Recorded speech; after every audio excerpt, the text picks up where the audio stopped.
If you make a bean shape for the body, add a tail, a diamond shape for the head, and two triangles for the legs, you can paint a tabby cat quite easily with the wet on wet technique.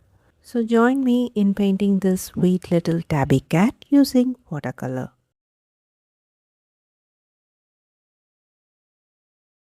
For this painting, I first start by wetting the paper multiple times so it stays wet for longer time. After wetting the paper, the middle area of the paper looks slightly sunken. That is, there is some dip at the center of the paper, even though there is no visible pool of water. So I tilt the board to check for any movement of water. If there is any flow near the masking tape, flow of water near the masking tape, wipe it using a waistcloth. The glossy shine on the paper is starting to reduce, and this is the perfect stage to start painting the cat. Using a mix of burnt umber with cadmium red and small amount of permanent yellow deep, I start painting the bean shape. I'm using the medium value of that mix to paint the bean shape, and now I'm using it to paint the tail of the cat. Then I add a diamond shape for the head, and for the legs I paint two triangle shapes.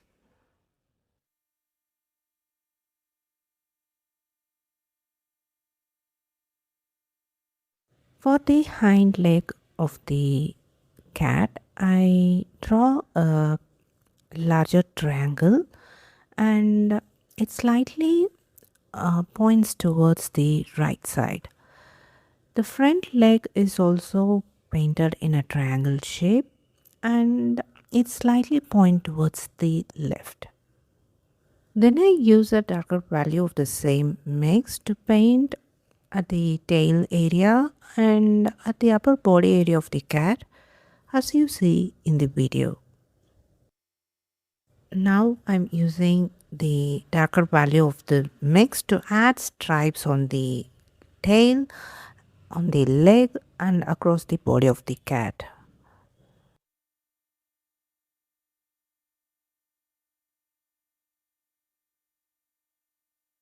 While painting these stripes, I follow the natural curve of the body rather than making these stripes as a straight line. You can notice that while I'm adding these stripes near the leg and on the body of the cat.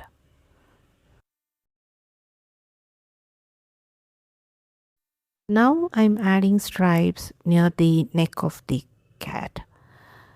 After that, I paint stripes at the body and you can see I'm not painting it as a straight line.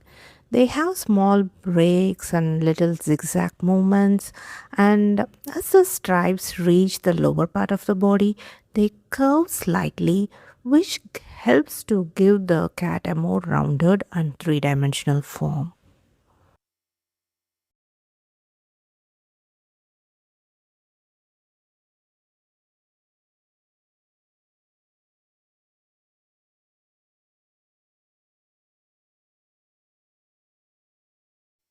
You can see that I'm adding stripes at the back of the head, around the neck area, and near the eyes.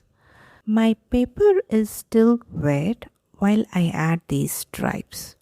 After that, I allow the paper to dry completely.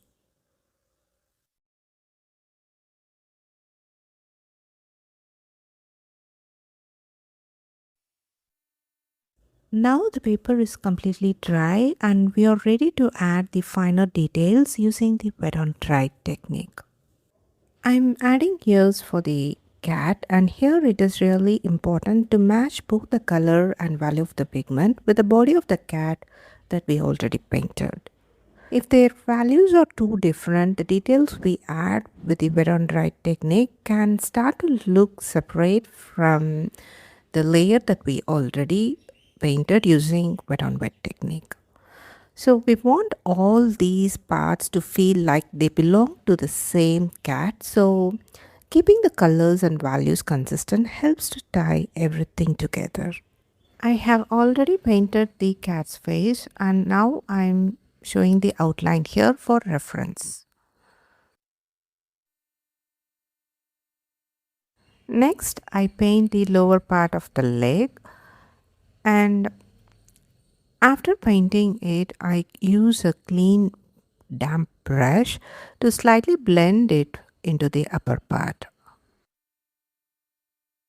This feathering technique helps to create a natural blending of lower part with the upper part of the leg. I also use the same technique for the cat's face and while painting the ears, and now I'm using for the leg area.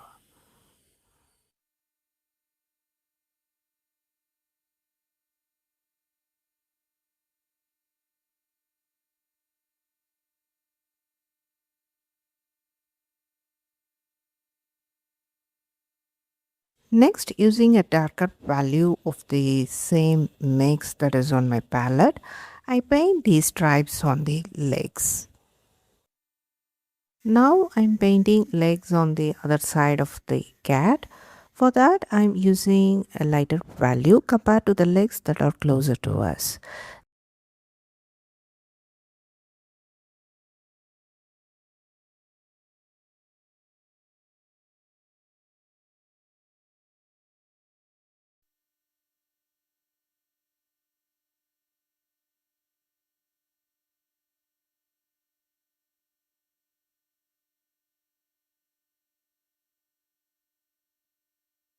Next, I add paints gray under the feet so that it feels grounded, and also use it to paint the eye. Then using a lighter value of paints gray, I paint the shadow underneath the cat.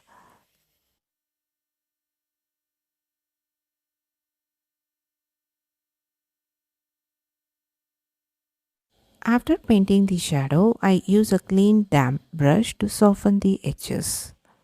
After that, I use paints gray to add an eye and some whiskers. And that's it, we have completed a tabby cat. Next, I'm going to show you some of my earlier attempts at painting this cat. In first attempt, I painted the entire cat using only wet on wet technique, including the head and all the details. Through that process, I realized that combining wet on wet and wet on dry would give me the better result. In my second attempt, you can see that the pigment spread too much because the paper was too wet. In the third attempt, the middle stripe became little messy, though the overall structure of the cat turned out much better. Then for the fourth attempt, you can see the some of the body proportions became shorter. Each attempt taught me something different, and those lessons helped me arrive at the final version you see in this video. I hope this video is useful. If you like this video, give me a thumbs up and subscribe to my channel for more watercolor painting content. See you in another video. Until then, take care and bye bye from Prema.